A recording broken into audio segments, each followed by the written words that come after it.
강의라든가 강연으로 진행하는 방법도 있습니다만 좀 더 명확하게 의사전달을 하기 위해서 제가 읽는 방법을 선택했습니다.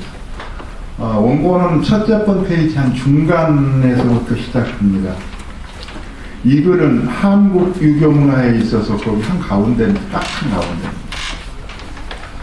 권위는 어떤 모습으로 나타난 것인가 하는 것을 서술한 것이다.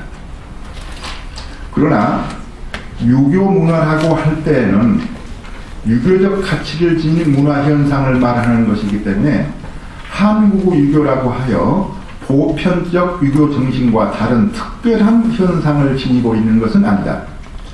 따라서 일반적인 유교 문화에 존재하고 있는 권위 개념과 그 발현 현상을 소개하는 것을 목적으로 쓴 것이다. 유교 문화의 그 실체가 구체적으로 무엇인가 하는 것은 매우 어려운 문제이다.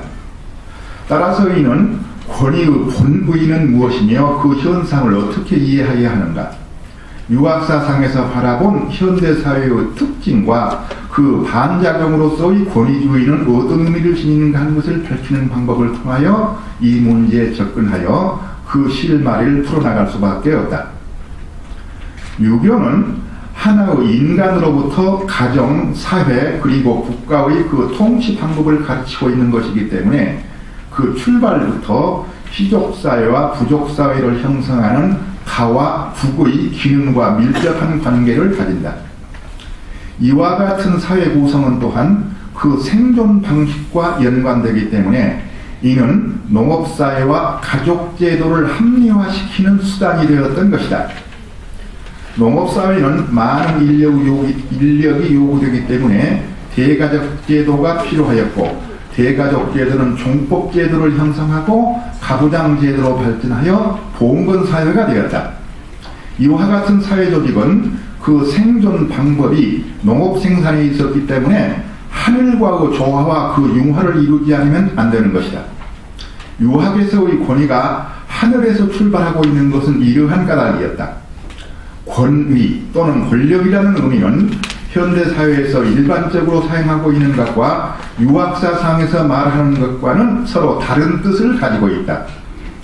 현대사회에서 말하는 권력이란 개인이 지니고 있는 직위나 그 직책을 이용하여 자기의 능력을 과시하는 힘을 의미하고 있는 반면, 유학사상에서 말하는 권력이란 인간 자신에서 나오는 힘이 아니라 하늘의 뜻을 인간이 결정하는 힘이었습니다.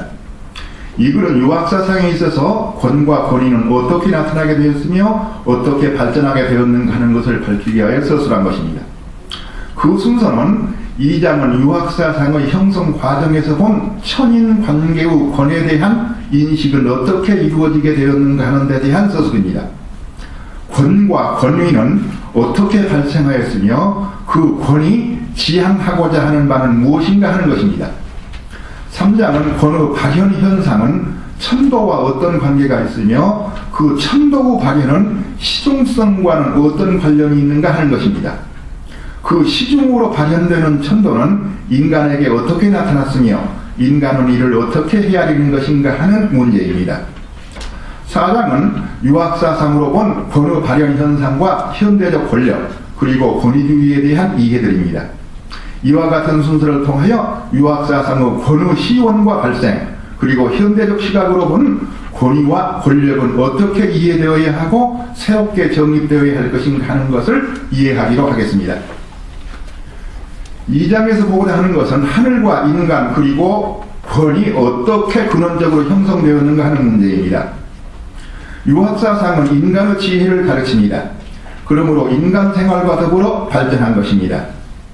옛날에 천황, 지황, 인왕씨가 처음으로 나라를 다스렸으며 복hin씨, 수인씨, 황제가 나타났다고 하는 것은 그 실상은 천지인의 발전과 수렵시대로부터서 불을 사용하였던 인간의 지혜를 말해주고 있습니다. 유학에서는 인간이 세상에 생겨난 것은 하늘로부터 온 것이라고 믿습니다. 이는 하늘이란 모든 삶의 원천이며 그 실체는 올바른 것이며 모든 원칙과 준칙의 근원이 되는 것으로 생각하였기 때문입니다. 일월과 음양오행에 따른 추나추동의 형성은 그 질서를 규정하여 주는 지혜의 근원이며 삶의 원천이었습니다. 이와 같은 질서에 따라서 남녀가 생겨나고 만물이 이루어진 것으로 여겼습니다. 따라서 인간의 생겨남과 그 질서의 형성 또한 천지의 자연에서 비롯되는 것입니다. 이와 같은 현상에서 하늘을 도라고 규정하고 이를 천도라고 하였습니다. 인간은 도를 실현하는 것을 삶의 목표로 삼고 있습니다. 하늘이란 완전한 존재로서 그 도의 연원은 하늘에 있기 때문에 인간의 도는 하늘의 도에 말미암는 것으로 여겨왔습니다. 하늘이란 지극히 완전하고 진실한 것이며 스스로 사욕이 없는 공정하고 공평한 것입니다. 만물을 길러주고 화육시켜주는 하늘이야말로 지극한 권위를 지닌 존재일 수밖에 없습니다. 유학에서는 이와 같이 권위의 근원은 하늘에 있는 것이라 믿습니다. 하늘은 지극한 존재이지만 그러나 하늘의 의지를 알고 이를 헤아리고 본받는 것은 인간에 의하여 이루어지는 것입니다. 이는 곧 인간의 판단에 의하여 하늘의 지혜가 생겨나는 것입니다.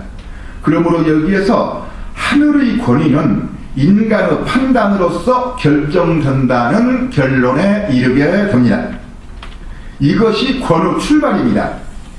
이 하늘은 높고 존엄하기 때문에 그 모습은 위엄을 지닙니다. 그 위엄이 하늘의 권위 나타나는 위입니다. 그러나 이를 판단하고 헤아리는 것은 인간에 있습니다. 따라서 하늘의 의지를 판단하는 능력을 가리켜 권위라고 하는 것입니다. 그러므로 인간이 하늘의 뜻을 판단하는 것은 권위며 이를 실행하는 모습은 권위, 그리고 이를 집행하는 힘을 권력이라고 하는 것입니다. 유학사상에 있어서 권위란 본래 인간의 공정한 판단이란 뜻이 있었습니다. 권위라는 글자가 지닌 본래의 의미는 저울에 물건을 매달고 저울추를 올려놓은 현상을 보여준 것입니다. 이는 사물의 무게나 그 성질을 헤아리는 것이며 이를 통하여 내려지는 공정하고 균형 있는 판단을 권위라 하는 것입니다. 그 판단은 인간의 능력으로서 내려지는 것이지만 본래는 하늘의 뜻을 판단한다는 의미가 있습니다. 하늘의 뜻을 판단한다는 것은 누구에게나 공정한 균평을 기하기 위함입니다. 이는 지극한 공정성이 요구되는 작업입니다.